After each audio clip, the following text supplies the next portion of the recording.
अस्सलाम वालेकुम दोस्तों, मैं हूं मियां शकील अहमद एडवोकेट, आपका lecturer.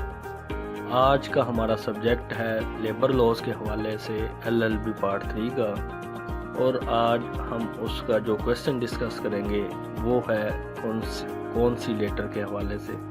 Define conciliator and discuss the law relating to settlement of industrial dispute by way of conciliation.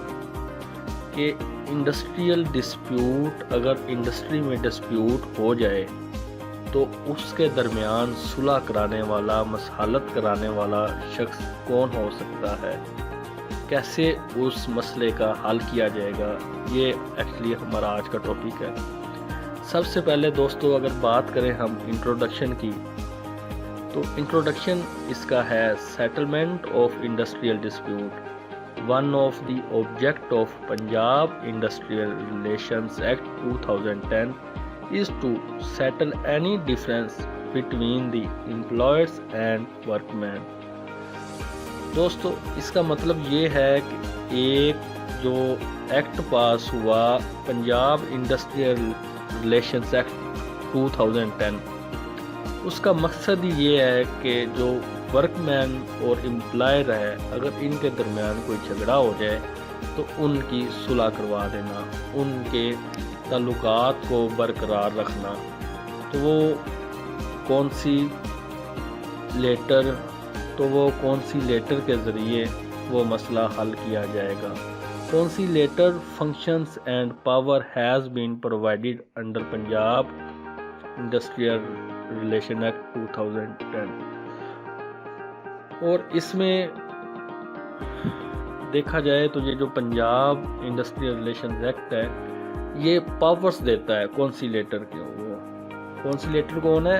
जो सुलह करवाने वाला बंदा है, मसलहत करवाने वाला है, तो उसको क्या क्या अख्तियारात देता है, आज हम ये डिस्कस करेंगे।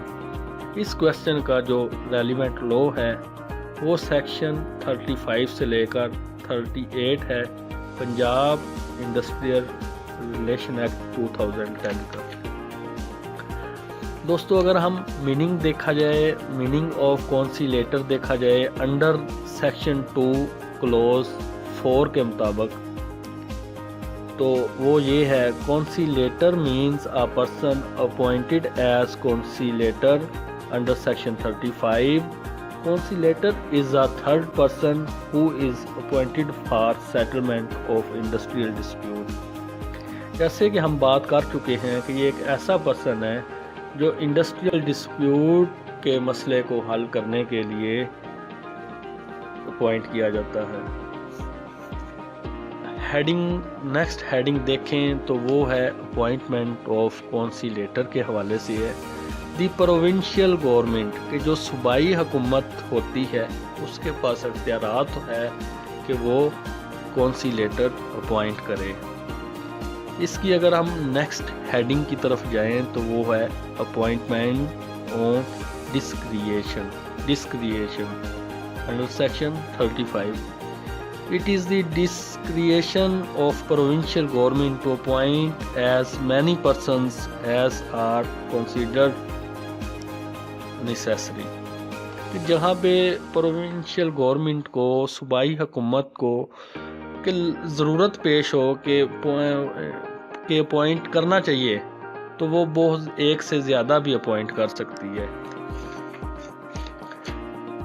दोस्तों अगली इसकी जो हेडिंग है वो है अपॉइंटमेंट इन ऑफिशियल गज़ट। ये हम एलेबोरेट कर रहे हैं, सेक्शन 35 को हम एलेबोरेट कर रहे हैं। जो प्रोविंशियल गवर्नमेंट है वो जो भी अपॉइंट करेगी बंदे को एज आ कॉन्सिलेटर, उसे ऑफिशियल गज़ट में अनाउंस करेगी।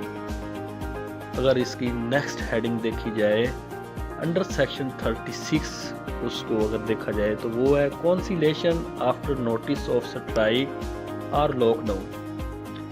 जब इंडस्ट्री एरिया में लॉकडाउन हो जाए और जो वर्कमैन है लॉकडाउन कर दें वर्कमैन, तो वो एक नोटिस सर्व करेंगे कॉन्सिलेटर को फॉर दी कॉन्सिलिएशन।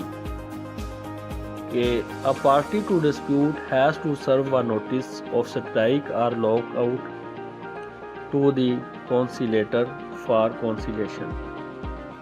اب انڈر سیکشن 37 دیکھا جائے تو conciliation after notice اس کی یہ ہیڈنگ آئے گی. The conciliator shall proceed to conciliate the matter and a notice shall also be delivered to the labor court. جو conciliator ہوگا وہ اس نوٹس کو ریسیو کرے گا, اس پر عمل درآمد کرتے ہوئے وہ نوٹس ڈیلیور کر دے گا, لیبر کورٹ کو بھی ساتھ میں ہی ڈیلیور کر دے گا. دوستو اگر ہم پروسیجر کے لحاظ سے دیکھا جائے, procedure for settlement of industrial dispute دیکھا جائے تو وہ section 38 of industrial dispute act 2010 وہ ہمیں وضاحت دیتا ہے. تو اس کے جو کچھ پوائنٹس ہیں وہ میں آپ سے ڈسکس کروں گا. سب سے پہلے جو اس کا پروسیجر کا جو فرسٹ سٹیپ ہے وہ کونسیلیٹر اٹھائے گا, صلح کرانے والا بندہ اٹھائے گا میٹنگ آف پارٹیز, کہ جو کونسیلیٹر ہوگا وہ ایک میٹنگ کی کال کرے گا دونوں پارٹیز کی for the settlement of dispute. اور جو دونوں پارٹیز ہوں گی جو اس کی نیکسٹ ہیڈنگ پروسیجر کی ہے وہ ہے ریپریزنٹیشن بیفور کونسیلیٹر. یہ جو دو پارٹیز ہوں گی ان کے درمیان جو بھی ایشو ہوگا وہ کونسیلیٹر کو ریپریزنٹ کریں گی, کونسیلیٹر کو بتائیں گی ہمارا یہ جھگڑا ہوا ہے, اس وجہ سے ہم نے واک آؤٹ ہوئے ہیں, ہم کام نہیں کر رہے, اس وجہ سے ہم نے ہڑتال کی ہے.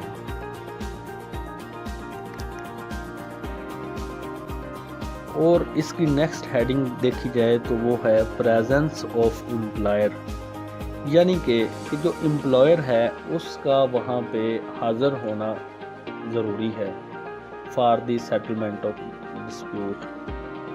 اور اس کی نیکسٹ ہیڈنگ ہے فنکشن آف کونسیلیٹر. جو کونسیلیٹر ہے وہ ایک پرسکرائبڈ مینر میں بھی اس مسئلے کا حل کرنے کے لیے اپنی ڈیوٹی سر انجام دے گا, اپنی ذمہ داریاں ادا کرے گا. اس کی اگر نیکسٹ ہیڈنگ دیکھی جائے تو وہ ہے سجیشن بائی کونسیلیٹر. کونسیلیٹر کے پاس یہ بھی اختیارات ہے کہ وہ دونوں پارٹیز کو ان کے مسائل کو حل کرنے کے لیے ان کو بہتر سجیشن دے. اور اگر کونسیلیٹر دونوں پارٹیز میں صلح کروانے میں کامیاب ہو جائے, مین کے سیٹلمنٹ آف ڈسپیوٹ, اگر ڈسپیوٹ کی سیٹلمنٹ ہو جائے دونوں پارٹیوں کے درمیان تو کونسیلیٹر ایک میمورینڈم لکھے گا اور دونوں پارٹیز کے سگنیچر اس پہ کروائے گا. اس کے بعد کونسیلیٹر جو ہے وہ جو صوبائی حکومت ہوگی اس کو وہ رپورٹ پیش کر دے گا along with میمورینڈم جس پر دونوں پارٹیز کے سائن ہوئے تھے. اور اگر کونسیلیٹر جو ہے وہ فیل ہو جائے سیٹلمنٹ آف ڈسپیوٹ, یعنی کہ جھگڑے کی مصالحت کرانے میں وہ فیل ہو جائے تو ورک مین اپنی ہڑتال برقرار رکھ سکتی ہے. دوستو یہ تھا آج کا ہمارا ٹاپک سیٹلمنٹ آف ڈسپیوٹ کے حوالے سے, کہ ایک انڈسٹری میں جب لڑائی جھگڑا ہو جاتا ہے ایک کونسیلیٹر اس کو کس طرح سے اس مسئلے کو حل کرتا ہے. تو امید ہے کہ آپ کو یہ لیکچر میرا پسند آیا ہوگا. کوئی نیکسٹ ٹاپک اگر آپ چاہتے ہیں کہ اس پہ ہم ویڈیو بنائیں تو آپ کمنٹ میں کر دیں. اگر آپ ہمارے چینل پہ نئے ہیں تو چینل کو سبسکرائب کرنا نہ بھولیں. Thank you for watching this video.